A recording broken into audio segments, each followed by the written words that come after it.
As a programmer, Marco was almost paranoid about patterns. So when things in his apartment started going wrong in a strange, regular way, he noticed right away. At first, it was small stuff. He liked to leave his coffee mug on the right side of the sink, but he'd find it on the left the next morning. The 3 pens on his desk, which he left scattered, would be arranged in perfect parallel lines. He figured he was just absent-minded, or maybe his cleaning lady had just changed her routine. Marco lived in a loft apartment converted from an old textile mill. He loved the exposed brick walls, huge windows, and industrial pipes. Most of all, it was quiet. Besides the eccentric artist downstairs, who he rarely saw, he thought he had the whole floor to himself. Then the patterns got weirder. He started losing things, not his wallet or keys, but odd bits and pieces. A bit of fuzz from an old sweater, a broken flash drive, a few strands of his hair from the bathroom. At the same time, a faint smell started to drift through the apartment, a mix of turpentine, wet plaster, and some kind of cheap perfume. He assumed the smell of paint was drifting up from the artist studio below. The real panic started with a photograph. He had a small habit of taking a picture of his cat, Neutron, every day when he got home from work that night. As he raised his phone, he found a photo in his camera roll that he had never taken. The timestamp was 3 p.m. that afternoon when he was in a meeting at work. The photo was taken from a low angle, as if from under the sofa. Neutron was staring curiously at the lens. Behind the cat were Marco's own feet in their slippers, standing silently in the middle of the living room. But in the picture, it was only his feet. He hadn't been home all afternoon. A cold sweat drenched his back. This wasn't a coincidence, and he wasn't misremembering. Someone had been in his apartment, used his phone to take that picture, and then put it back. Fear spread through him like a virus. He immediately changed the code on his smart lock and installed a camera disguised as a smoke detector. He had to know who this hidden programmer was and what algorithm they were following. The next day, he took the day off work. He pretended to leave in the morning, then hid in a coffee shop down the street, glued to the live feed on his phone. The apartment was empty all morning, just as Marco was about to give up, thinking he was just being paranoid. The door to the storage closet slowly creaked open. A pale hand wearing an old paint-stained glove reached out. Then a thin, gaunt man slipped out. It was the eccentric artist from downstairs. Marco's heart nearly stopped. He watched as the man moved around his apartment as if he owned it. He didn't steal anything valuable. Instead, he moved like a collector, picking up a single cat hair from the floor, pulling a crumpled piece of paper from Marco's trash can, and even carefully plucking a single bristle from his toothbrush. Then the man walked to an empty spot in the middle of the living room and pulled things from his pockets, wire, clay, and the materials he had just gathered. He began to work right there on the floor. He kneaded the fuzz, the hair, the bristle, and the paper into the wet clay, shaping a strange human figure with an almost religious focus. Marco finally understood. The back wall of his storage closet was hollow. It connected to the building's abandoned ventilation shafts, and the other end of the shaft opened up right into the artist's studio downstairs. It was his back door. He watched on the monitor as the man lost in his work, smiled a blissful, obsessed smile. He wasn't an intruder, he was an artist at work in his studio. And Marco, along with everything he owned, was just his raw material. Marco didn't scream. He calmly called the police and sent them the video file as proof.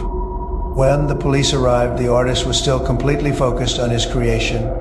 When he was arrested, he didn't resist. He just clutched the ugly, unfinished sculpture made from Marco's parts, repeating, "Don't touch it. It is my work. It just needs the final piece." In the artist's studio, the police found more sculptures just like it. Each one corresponded to a former tenant of the building, made from the things they had thrown away or that he had collected. To the artist, the people who lived here weren't neighbors. They were living, breathing sources of material for his life's work. Marco moved away. He chose a modern, high-security apartment building with no character and no history. He threw away all his old things, trying to fill his life with the simplest, most story-free objects he could find. But the image of that unfinished work is now permanently etched in his mind. Sometimes, late at night, when he looks up from his computer screen, he feels a pair of eyes on him from the corner of the room. They aren't just looking at him. They're evaluating him, his tiredness, his loose hairs, the dregs in his coffee cup, gauging his value as material.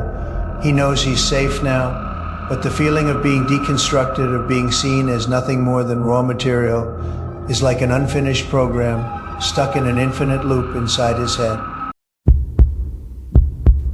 It took Liam a week to realize he wasn't the only one fixing his house.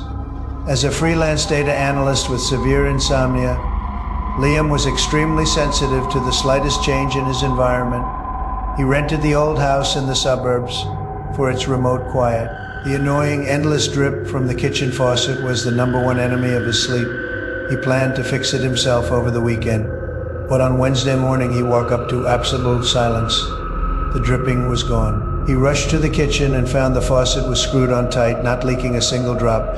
He assumed he must have gotten up in a daze and fixed it himself, though he had no memory of doing so. A few days later, the squeaky hinge on the basement door suddenly became smooth and silent. A drafty window was quietly sealed with clear caulk that he hadn't applied. Liam began to feel a creeping, chilling confusion. He hadn't made any of these repairs. A strange smell started to permeate the house, especially near the crack under the basement door. It was a mix of rust, machine oil, and damp earth. Liam was a man who lived by logic. He checked all the doors and windows. There were no signs of a break, and he began to wonder if his chronic lack of sleep was causing memory lapses. The real alarm bell came from his smart home system. He had programmed his thermostat with a complex minute-by-minute temperature schedule to help him sleep.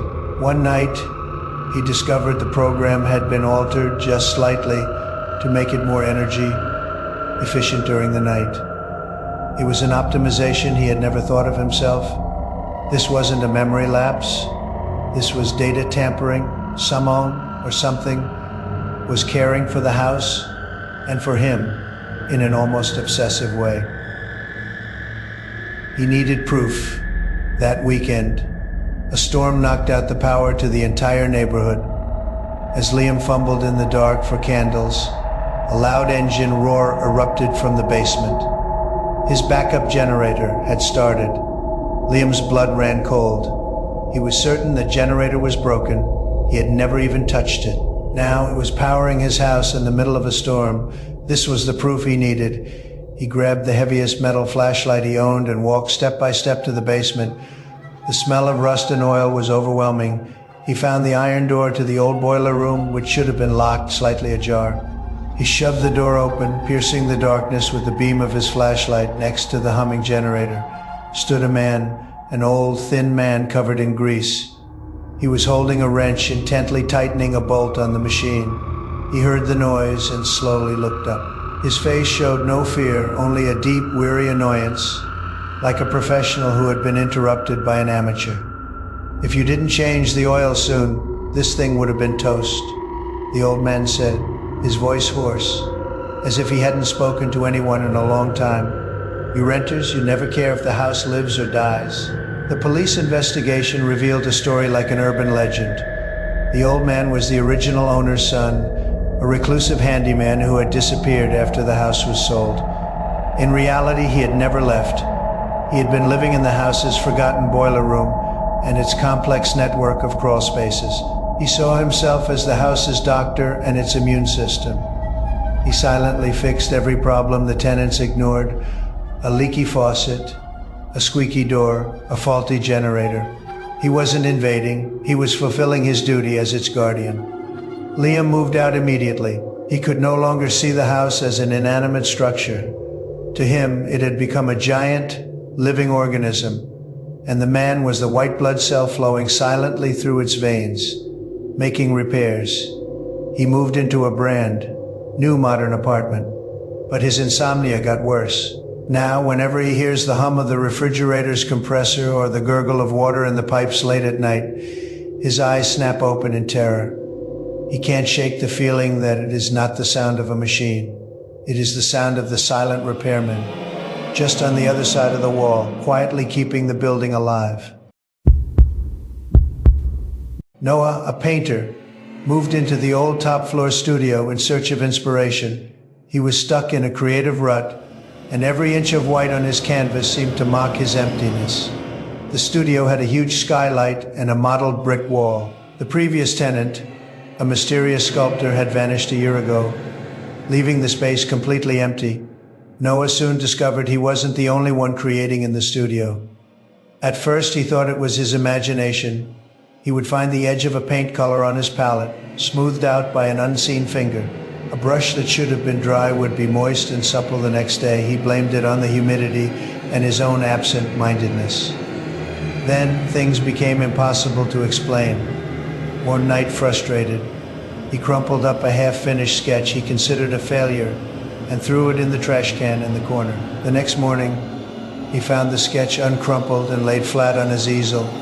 The wrinkles in the paper had been carefully smoothed out, and in the eyes of the lifeless portrait he had drawn, someone had added a faint, barely visible glint of light with a charcoal pencil. That glint of light gave the entire piece a soul. A chilling cold ran down Noah's spine. He definitely hadn't done that. Someone had entered his studio while he slept and even critiqued his art. A strange smell began to fill the studio. It wasn't turpentine or paint, but a mix of wet clay, metal filings, and a faint chemical odor, like a preservative, fear, like an invisible net tightened around him. He needed an explanation.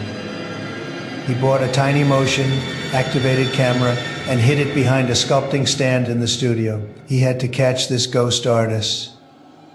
That night, he pretended to sleep on the small cot in the studio, but he stayed awake all night, his eyes glued to the live feed on his phone. After midnight, there was movement on the screen. On the mottled brick wall, one brick was silently pushed inward, then a second, then a third. A figure, so thin it was barely human, slithered out of the small opening like a snake. He was barefoot, wearing only a pair of ragged work pants, his skin as pale as plaster. It was the missing sculptor. Noah held his breath in the darkness. He watched the man walk to his easel and, by the moonlight, examined the painting Noah had worked on that day. The man stared for a long time, then shook his head, a complex expression of pity and disappointment on his face. He didn't touch Noah's painting. He went to the corner, pulled a block of wet clay from the hole in the wall, and sat down across from the easel. He began to sculpt a small figure.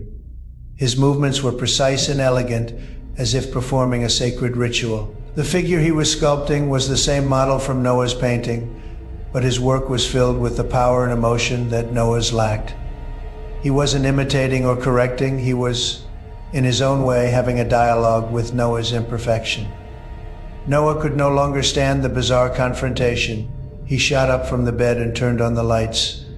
The sculptor squinted in the harsh light, but he didn't run. He just looked down at the unfinished clay figure in his hands, then back up at Noah, and said in a hoarse, barely audible voice, "You can see, but you don't feel." The police investigation revealed a simple and absurd truth. The sculptor had never left. He was obsessed with the pure creative energy of the space. When the landlord raised the rent, he couldn't pay but couldn't bring himself to leave. So he broke through the brick wall into a forgotten, narrow pipe maintenance space and hid there. He saw Noah as a dialogue partner. Every night he would come out to observe Noah's work and then respond in his own way. The smoothed out paint, the restored brushes, and even the finishing touch on the sketch were his attempts at an artistic exchange with Noah. Noah fled the studio as if escaping a fire. He could no longer face a blank canvas. The white space no longer represented infinite possibility, but a pair of eyes watching, judging, and even pitying him from the shadows. He gave up painting and got a regular office job, but sometimes, when he stares at a blank document on his computer screen, he feels a sudden jolt in his chest. He can almost smell the wet clay and preservatives in the air. He knows that, even though the silent artist was taken away, his judgment will forever remain. Noah finally understood that the most terrifying intruder isn't the one living in your walls, but the one who moves into your mind and makes you doubt your own worth.